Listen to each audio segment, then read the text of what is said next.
What's up, everybody? It's your boy Polymerization, guys. You know what we do. This is going to be a special video.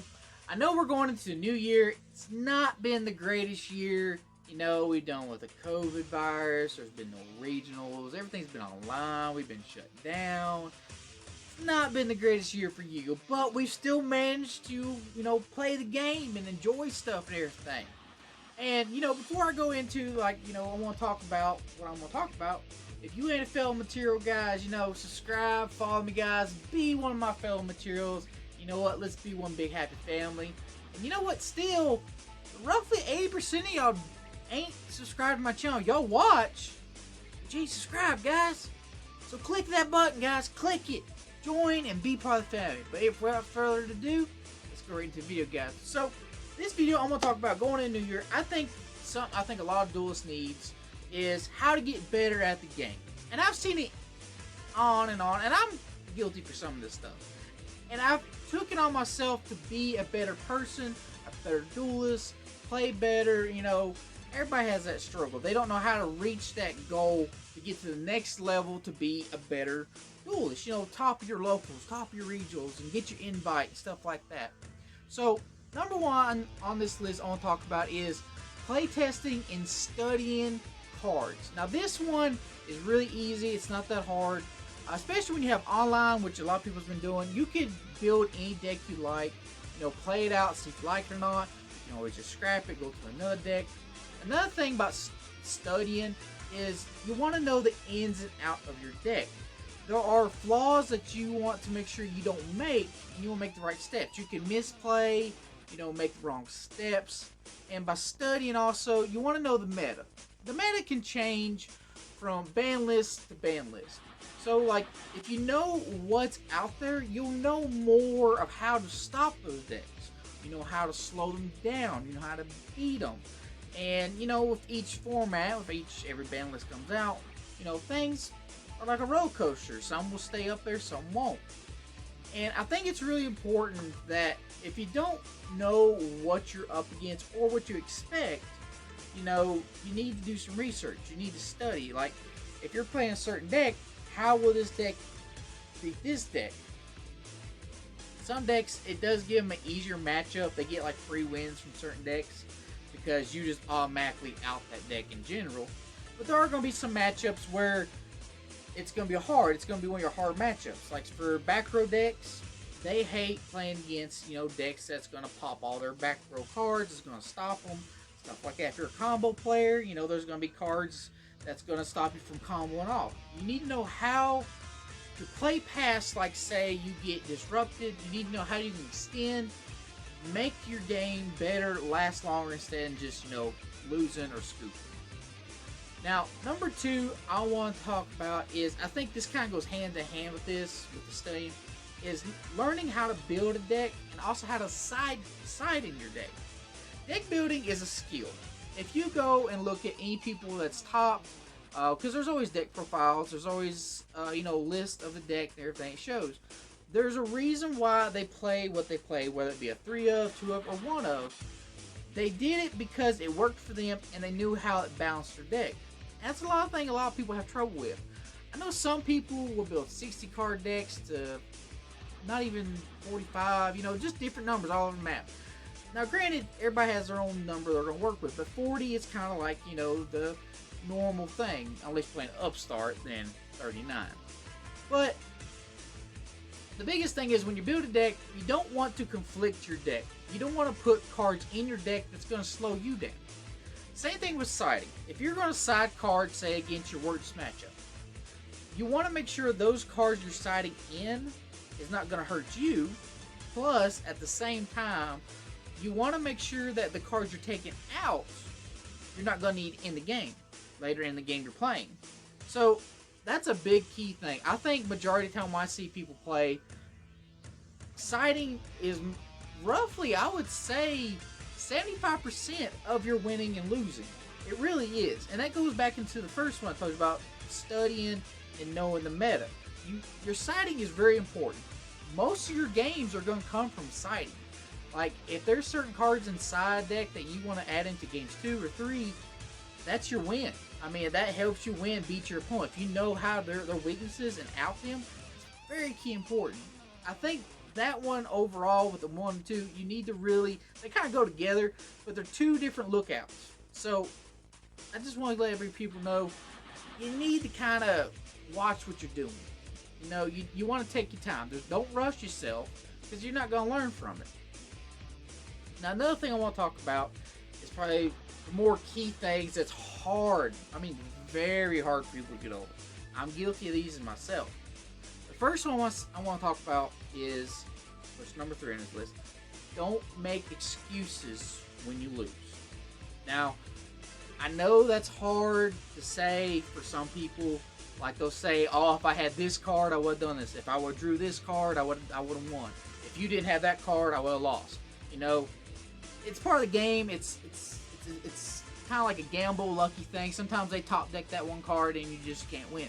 But don't make excuses. Don't say, you know, it's because of this, because of this, because of that, or what ifs, what ifs, what ifs. Best way I can tell you this, and the easiest way I can tell you this actually, is when you lose, think about what you could have done to increase your odds. Not saying you would have won, but increase your odds that you would hopefully make it to the next turn. Increase your odds that the game would last long. Because doing that, you're going to know how to be a better duelist. You're going to know how to respond to these actions. And another thing about when you make excuses, you're going to have a negative outcome. You're going to have a negative vibe to all this. Best thing, you know, with this also, be positive.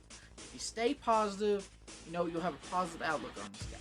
I'm telling you, you've got to be positive at all times. Negativity will not lead to nothing. It's very toxic. And you go out here and you go to these locals and regionals, there's always those toxic players. And majority of the time, these are the guys that makes excuses with everything that they do. They just say, like, that's wrong, or they'll blame somebody or something for their loss. Now, granted, it can happen, but don't do it. Just don't do it, guys. I'm begging you. Please. Do not make excuses.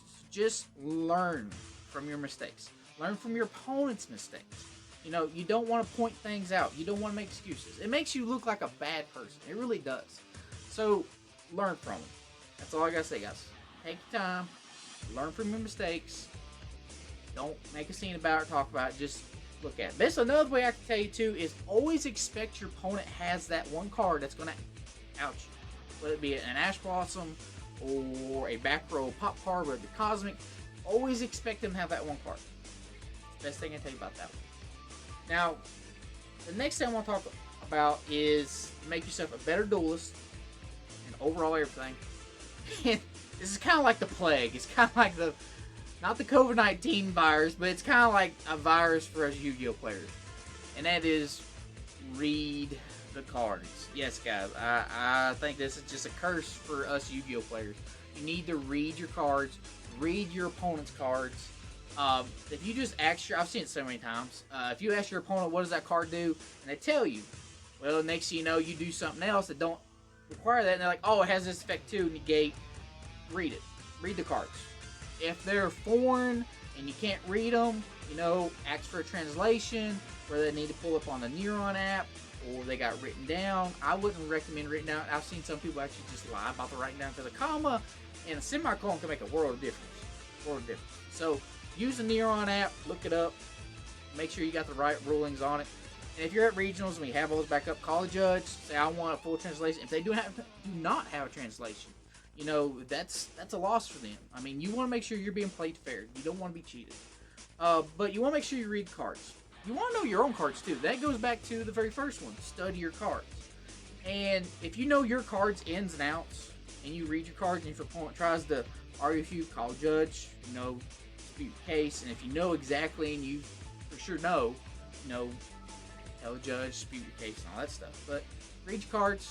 I know that's hard for a lot of us, especially with the text getting smaller and smaller and smaller, and it gets bigger and bigger. You know, guys, read your cards. I can't stress that one.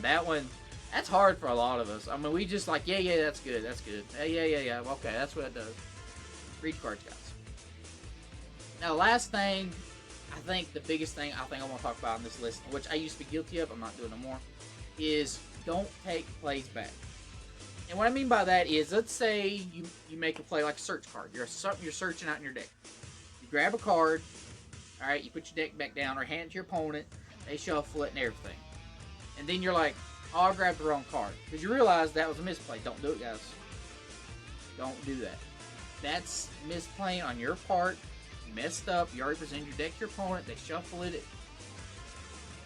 You gotta learn from your mistakes, guys. That goes back to, like, learning. You got to learn from your mistakes. Don't take stuff back. And that goes with the same with your opponent. If your opponent makes a mistake, do not say, yeah, you can take it back. You can fix it. I don't care. 9 times out of 10, when it comes your turn and you make a mistake, they're not going to be as generous as you are. You got to play to win. Play to win, guys. That's the whole object of the game. I know we're friends. You got people you always play with. They're great people. But when you play, you want to play to win. That's just how it is. I got buddies of mine. They'll play certain cards and they'll be like, I'm sorry, man, I'm playing this card. I know you can't play the game. There's a bunch of cards like that, we know. But, I look at my friends. I tell them, like, nah, man, it's cool. I'm not upset. It's the game. You got to do what you got to do to win the game. And, don't let your opponent take it back. If for some odd reason they misplay, they represent the deck, you shuffle it, you gave it to them, and they decide to go back into their deck and everything, call a judge. Judge would be like, no, can't do that. I mean, that's just what it is. And if they already went in, put the card back in, and started looking around, that's pretty much a game loss. I mean, guys, you got to be straight on with it. I mean, I hate to say that, but you got to be firm when you play. Even if it's just your best friend. If they're across that table, they are your opponent. You are there to win.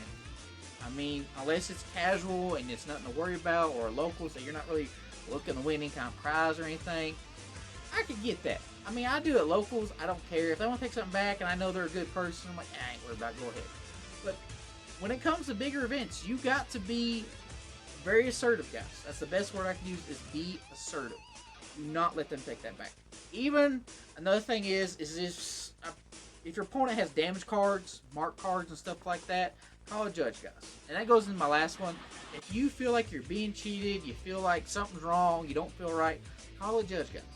I know so many people that after it's all said and done, the match is over and the round's over, they'll go back to their friends or me and everything. They'll complain like, I should have called a judge. It's like, woulda, shoulda, coulda. Don't say that. I mean, do it. Do it right there. Do not hesitate, guys. I mean, you're there to win.